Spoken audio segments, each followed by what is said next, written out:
I hope you guys were able to check out No Skips, the video that I put out in collaboration with Whatnot, where I went to a couple stores and collections in Portland, Oregon, where I live, and showed them off with an incredibly well shot, well edited video that I am super proud of. If you haven't seen it, please go click the link above. That being said, there was an interview with an iconic member of the vinyl community, Terry Currier, the owner of Music Millennium. One of the people responsible for starting Record Store Day, along with being a store owner of one of the oldest stores in the country. This was an amazing person to talk to. He's an extremely nice guy, very knowledgeable, and we had a full interview beyond what was in that video. So I said, you know what? Let's post the entire video. As a vinyl fan, I find it super interesting to learn the origin of how this industry of record stores kind of evolved over the years and what it's at now and some of the more interesting elements of the Music Millennium story. So it's going to be following this segment right now, and I want to also let you know that next week we are doing a Whatnot together. So Terry and I are going to do a collaborative Whatnot. You can bookmark it if you click the link below, and it's going to be me showing off records I found at Music Millennium, and we're going to be streaming together, talking about them, auctioning them to you guys. So you're not going to want to miss that stream. Make sure you click the link below, but without further ado, please enjoy Terry Currier. So Terry, I feel like very few people know intimately the Portland record scene more than you do. You've been here for so long. Can you talk about how the scene has transformed since when you started at Music Millennium to now in 2022? Well, Music Millennium started in 1969, and at that time, vinyl was king. There was reel-to-reel tape, and there was 8-track tapes. And Millennium carried a few 8-track tapes, but it was vinyl was the quality that music really needed to be heard on if you really wanted to hear it in its best form. When we got into the 70s, the middle 70s, cassettes started taking hold. And there was a point in time about the time the Jane Fonda workout tape came out and the Walkman. Yeah. And at that point in time, cassettes were about 24% of the industry sales, and the rest was vinyl.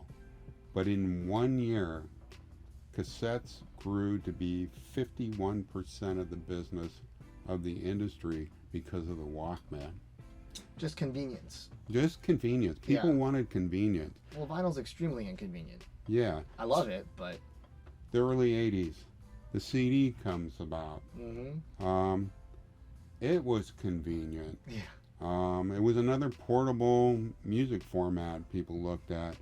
And the CD really started taking hold around 86, 87, to the point where I can remember having conversations with friends and going, I think vinyl is going to go away in the next 10 years.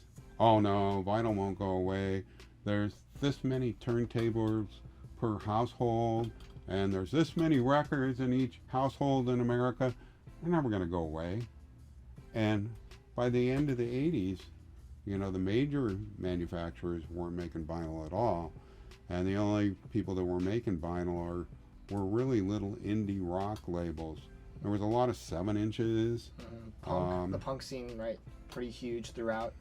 Yeah, and as we went through the 90s, CD was the format. Cassette still continued to sell, but it started to wean out too, and the CD beat that format out. And it got to the point to where we got Napster, and Napster really was like a hammer on the physical goods retail stores. In the year 2000, there was 7,500 record stores in America. In 2007, there was 1,800 of them left. But between 2000 and 2007, the media was painting a picture that record stores were going away or they were already gone. Right. This thing called Record Store Day happened.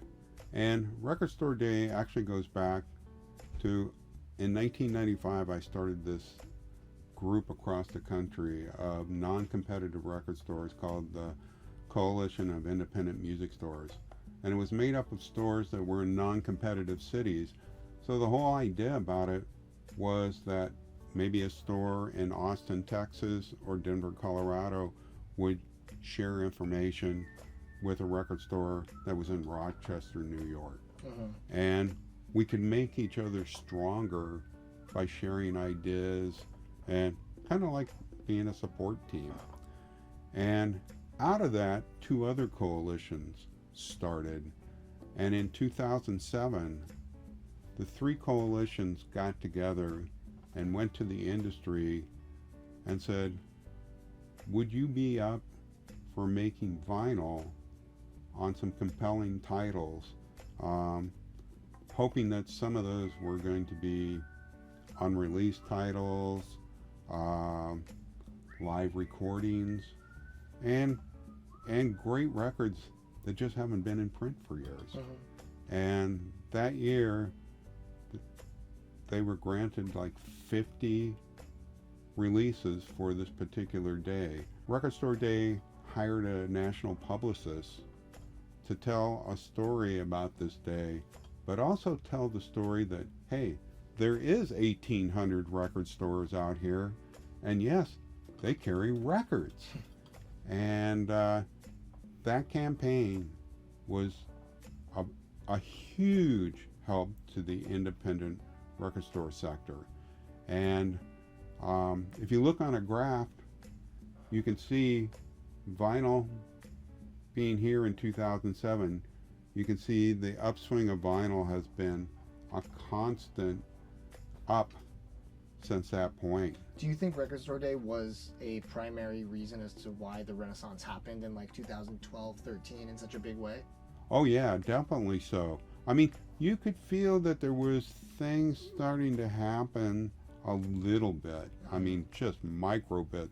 There was teens going to garage sales and looking through budget bins and record stores and taking chances on records for $1 or $2. Sure. Because they found an old turntable, you know, at a garage sale.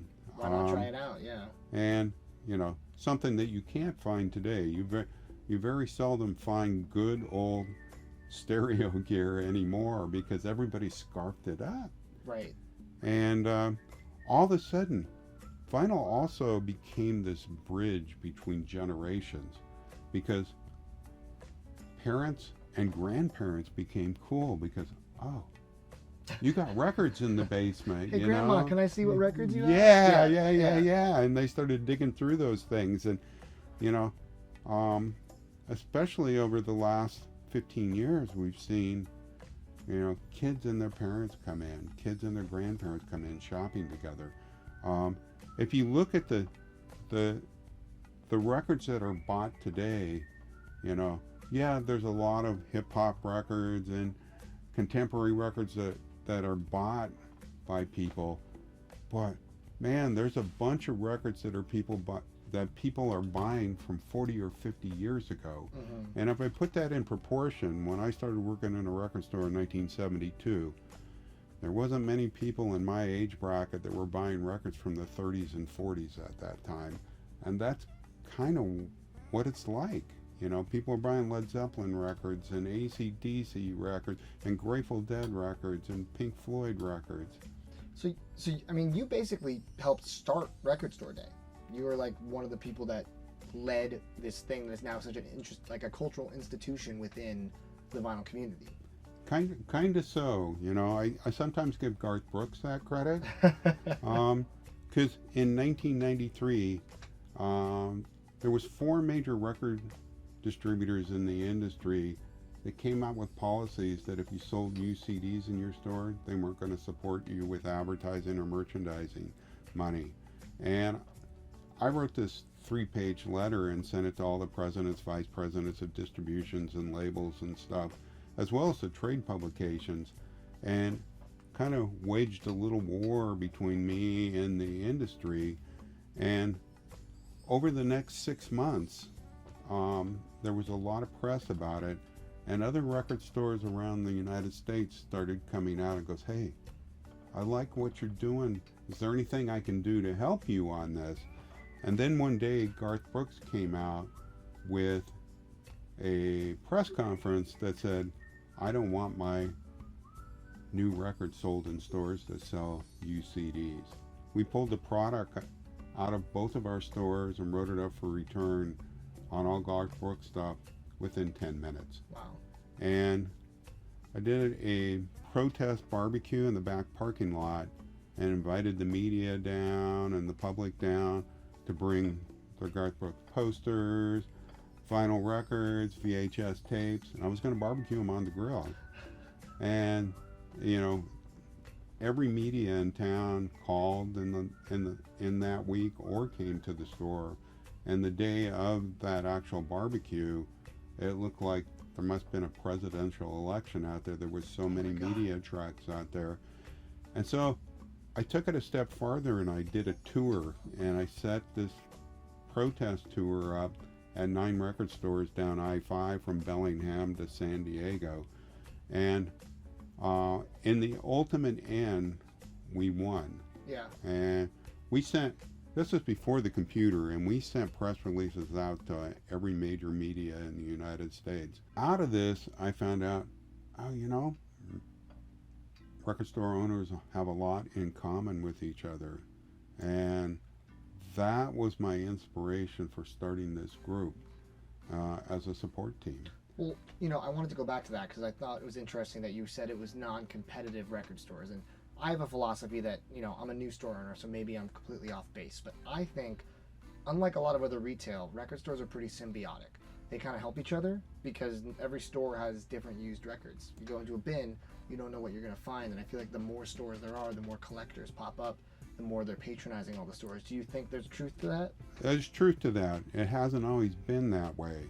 Now, you know, especially when you go back to 2000 to 2007, when you saw all your fellow brethren pass to the side and go out of business and stuff, you know, every record store that went down was a heartache for you. And you want them all to survive. I mean, it's very important. I can't do business, you know, if the industry isn't making records. Totally. And, yeah. you know, if record stores go away, they're not going to make records. I mean, it was a fight to get to this point here. And even though they're making records, they still don't take this sector of the business real serious. You know, 10% of the business that's done in the industry is physical goods. 90% is digital. Right.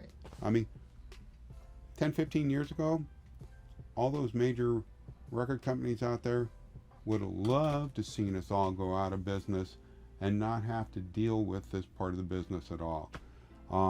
Luckily, we have all these cool independent record labels out there that, you know, kept making vinyl, kept putting things out, because they have the same passion that us record store owners have. You know, we really care about vinyl. And the music. I mean, like, something that inspires me that you guys do is you have live performances. You have a stage, and I think you were saying before, you guys were the first record store to have a full stage within the store. When I opened my store, I wanted to have a space for intimate in-store performances, and I think that, like, taking a page out of your book, I think it's a really good service to the community, whether the vinyl community or the music community in general. I think it's awesome what you guys do. Well, in 1989 was going to be the 20th anniversary of Music Millennium, and I was standing down on the floor and talking to Don, the then majority owner of Millennium. I go, we got to do something for the 20th anniversary. And he goes, what do you got in mind? I go, well, why don't we do 20 straight days of live music in the store? He goes, well, where are we going to do it? And we had done live music in the aisles before on a number of occasions, but, you know, maybe a half a dozen times a year. And I pointed up at the mezzanine and I go, why don't we put a stage up there? And everybody down here can look up at the stage. He goes, that could work. So the original idea was just to rent a sound system and have 20 straight days of live music. And I reached out to the local community, and through it all, I ended up with 40 straight days of live music in the store. When we went to go look at the sound systems, it goes, we might as well buy one. Yeah. You never know when we might get a band come through and we could get them to play in the store. Once we got the sound system, I went wild. I called management companies. I called record labels. I go, oh, I see this artist is coming to town. Hey, a chance they could come by the store, do a small set, and do a signing. And at that time, we had some Tower Records in town, and they were doing a lot of artist signings at their store. And we weren't getting any artist signings at our store. And then all of a sudden, you know, people realized, oh, these guys are serious over here. They're doing these in-store performances. And, oh, they do all the work. You know, where the labels had to do a lot of the work for the Tower in stores, because all we have to do is say yes. Mm-hmm. And so, you know, I'd call people and I'd take 9 no's to every one yes. It was okay. And since that time, we've done about 4,500 in-store performances since 1989. And we've had some big names here. We've used it to showcase local artists. Many local artists have had their record release parties at our store. Yeah. We've had artists that are touring around the country that are playing at over 21 clubs, but they know they have an under 21 crowd, and they've reached out to us a number of times and said, hey, can we play your store so our younger fan base can see us play? You know, it's funny, I don't think you know this, but in my store, I have a screen print poster of Fountains of Wayne from your store playing Music Millennium, because that's one of my favorite bands, and the poster is awesome. It's like an orange dinosaur. Oh, that was such a great in-store. Yeah, I've never got to see them live, and it breaks my heart, but the poster kind of brings me a little closer to it, you know? No, I pinch myself every time we get somebody through like that. Yeah. I mean, you know, some artists that we've had through here, that this is the only store they've ever played in. Mm-hmm. Randy Newman, Keith Emerson from Emerson, Lake and Palmer, Joe Strummer from The Clash. Wow. I mean, it's amazing. I mean, and Joe came into the store, and the first song he did, he just made up on the spot about his day in Portland. Oh, that's cool. And it was amazing. That's so cool. And, you know, I'm a music fan Sure. first. You know, that's the key thing. And I want the store to be the best it can. If I walked into the store and it goes, I want to have a great experience. Yeah, and you guys have definitely achieved that. I mean, before I owned a store, I was here plenty as just a patron of record stores moving here to Portland. I think every store in Portland has kind of its own offering and its own vibe. Yeah. What do you think is Music Millennium's like unique offering to Portland? You know, it's a unique store in the fact that it has been around for 53 years. We get customers that come in here that shop the first day the store open, and some of those come every week. Wow. And then we get 13, 14-year-old kids. You know, we're a full catalog record store, and it's a balance to try to appease everybody, being a full catalog record store. You know, a lot of people like to go to a specialty store. I want to go to this place because it's an alternative rock store. I want to go here because their specialty is this and that, and you know, I want to be in that atmosphere. But I think the genre barriers have been broken down a lot in recent years. Mm-hmm. And a lot more blurring. Vinyl does that because, you know, like a lot of the first records I bought, I saw them on a wall and I go, oh, that looks cool, and you bring it up and it goes, you read it and stuff, you may put it back up, or you go, I'm going to take a chance on that. Yeah. And, you know, especially a lot of young people, they're coming in the store and they're looking all over the store, and they look for cheap used things too. And, you know, they may buy the new Kendrick Lamar, and walk out the door with a used classical record because they like the artwork on the front cover, and it's only like $3. It's half the appeal. I think that's something you guys do a great job of, is that I like stores where there's a really good dig, where you don't go there for a specific reason and you go there and you leave with something unexpected. Yeah. And I feel like when I come here, I always leave with something. I have things unexpected downstairs as we speak. So this is awesome. Thank you so much for talking about this with me. And I look forward to shopping here for many, many years to come. All right. Thank you so much.